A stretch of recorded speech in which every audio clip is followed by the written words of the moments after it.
Bienvenue dans notre merveilleux programme. Seigneur, dis seulement une parole. Je suis tellement dans la joie de partager avec vous ces instants aussi agréables. Aujourd'hui, nous allons continuer toujours dans notre thème du mois. Ton Dieu ordonne que tu sois puissant. Oui, pour ce mois, pour cette année, ton Dieu ordonne que tu sois puissant. Tel est notre thème que nous allons continuer à partager aujourd'hui. Et si tu n'es pas encore abonné à notre chaîne, je t'invite à t'abonner à notre chaîne et surtout, n'oublie pas de cliquer sur la cloche de notification pour ne rien rater de ces moments de partage.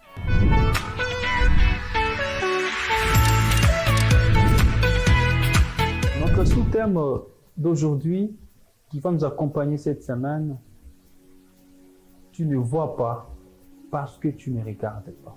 Et oui, Dieu te dit, tu ne vois pas parce que tu ne regardes pas. Certainement, il t'est déjà arrivé de voir quelqu'un, mais après, lorsque tu passes, après 2-5 minutes, on te demande, tu as vu telle personne? Tu dis, oui, j'ai vu la personne. Mais après, on te demande, il avait mis quelle couleur? Du coup, tu n'arrives pas à donner la réponse, tu n'arrives pas à repérer la couleur que la personne avait mise. On peut te poser la question, est-ce que elle avait mis les lunettes ou pas? Tu l'avais vu, mais tu n'arrives pas à répondre. Parce que, simplement, tu l'avais vu sans pour autant le regarder. J'aimerais donner un exemple, une petite histoire de ma femme, bien sûr. Il y avait une de ses amies qui devait venir lui remettre un colis. Et j'étais avec elle à la maison, on a passé un petit moment dans la maison.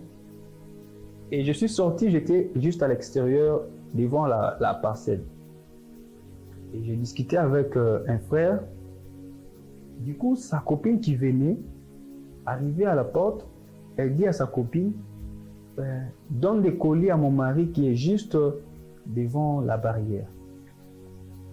Et sa copine lui pose la question, ton mari, il est comment? Il a porté la chemise de quelle couleur? Fort étonnement, ma femme me dit que j'ai porté la chemise couleur rose, pendant que j'avais porté une chemise couleur bleue. Et sa copine lui dit, mais si je ne vois personne qui a porté une couleur rose, je vois seulement un monsieur devant votre barrière, mais qui est en chemise bleue. Voyez-vous, j'étais avec ma femme, mais elle n'arrive pas à dire exactement la couleur que j'avais eue. Donc, j'avais vite compris que j'étais avec elle, elle me voyait, mais elle ne m'a jamais regardé. Alors, le Seigneur te dit que tu ne vois pas parce que tu ne regardes pas. D'abord, c'est quoi regarder? Regarder, c'est porter ses regards sur quelque chose. Regarder, c'est diriger ses yeux dans une direction. Et pendant que voir, c'est percevoir quelque chose ou quelqu'un avec ses yeux. Vous voyez la différence? On peut voir sans pour autant regarder. Et lorsqu'on voit sans pour autant regarder, il y a un problème parce qu'on n'arrive pas à décrire exactement la chose que l'on a vue.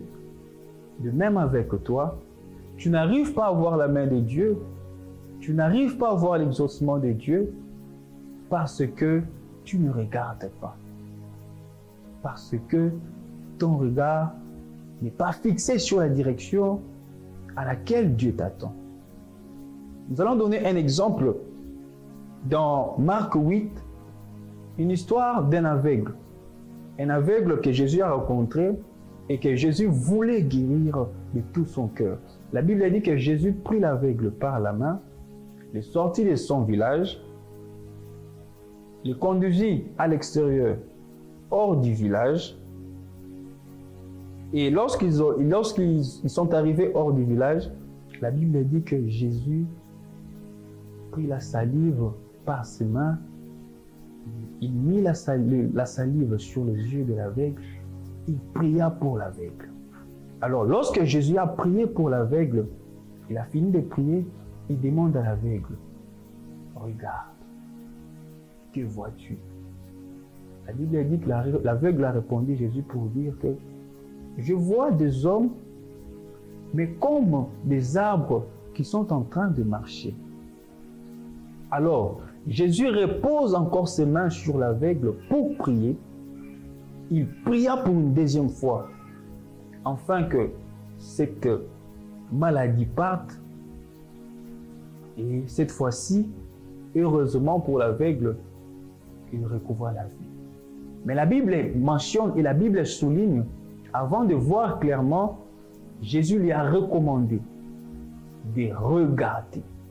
Et la Bible dit, lorsqu'il regarda fixement, c'est alors qu'il a vu clairement.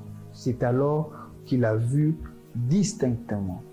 On comprend que le problème n'était pas Jésus, le problème n'était pas l'onction de Jésus, le problème n'était pas la puissance de Jésus pour guérir cet aveugle, le problème n'était pas l'onction qui était sur Jésus, mais le problème était cet homme.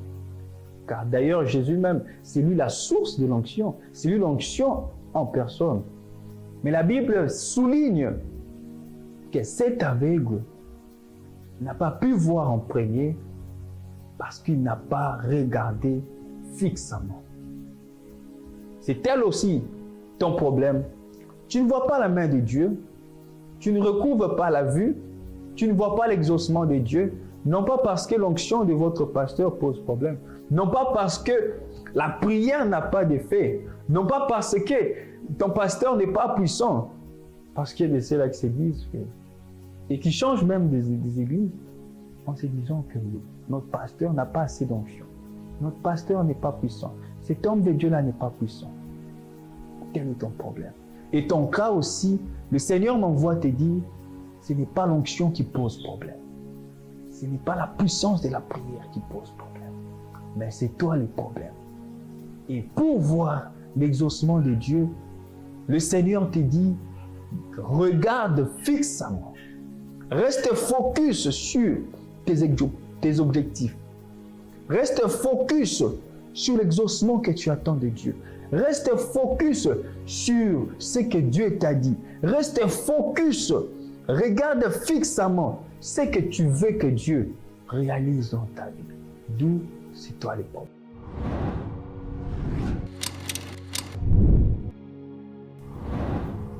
Alors, c'est quoi ne pas avoir un regard fixe?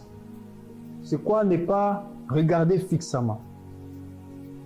Ne pas regarder fixement, c'est prier pour le travail, mais en même temps, tu ne fais aucune démarche pour introduire les CV. Ne pas avoir un regard fixe, ou soit ne pas regarder fixement, c'est prier pour le mariage, mais en même temps, tu consommes le mariage avant même. Ne pas avoir un regard fixe, ou soit ne pas regarder fixement, c'est prier pour la promotion, mais tu ne t'appliques pas au travail. Tu ne travailles pas bien, tu ne t'appliques pas pour être meilleur. Ne pas regarder fixement, c'est prier pour avoir la promotion au travail, mais tu es absent toujours au travail, toujours en retard et tu ne t'améliores pas, tu ne t'appliques pas pour avoir des bonnes performances. C'est ça, ne pas regarder fixement, ne pas être focus sur ce que tu veux, sur l'exaucement de Dieu dans ta vie. Voyez-vous, dans Jérémie, le premier chapitre, lorsque Dieu appelle Jérémie, avant de lui dire « Que vois-tu » dans le verset 11, dans le verset 10, il dit d'abord à Jérémie « Regarde, je t'établis sur les nations et sur le royaume. » Avant de lui demander « Que vois-tu » il lui dit d'abord de regarder comment il l'établit. Alors, Jérémie, s'il ne regardait pas, il ne pouvait pas voir.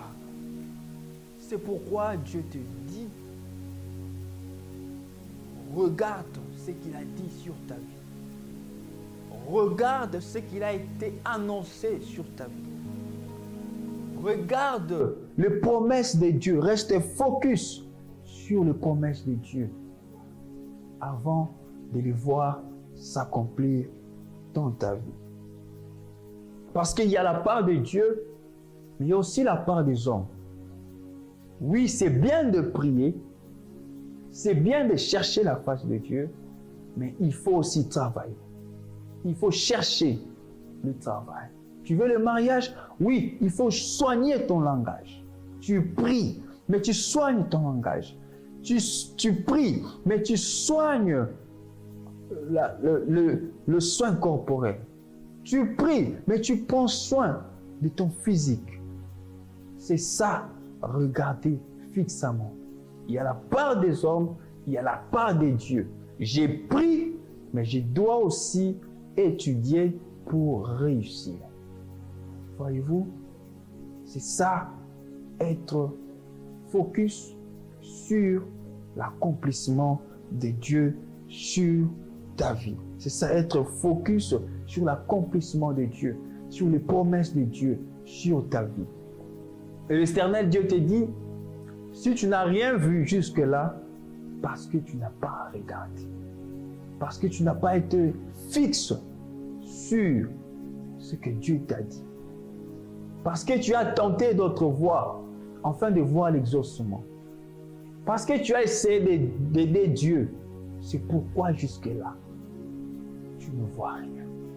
Mais le Seigneur te dit aujourd'hui de regarder fixement.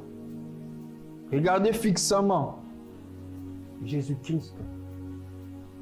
Dieu te dit, détourne ton regard du monde, mais sois focus sur Jésus.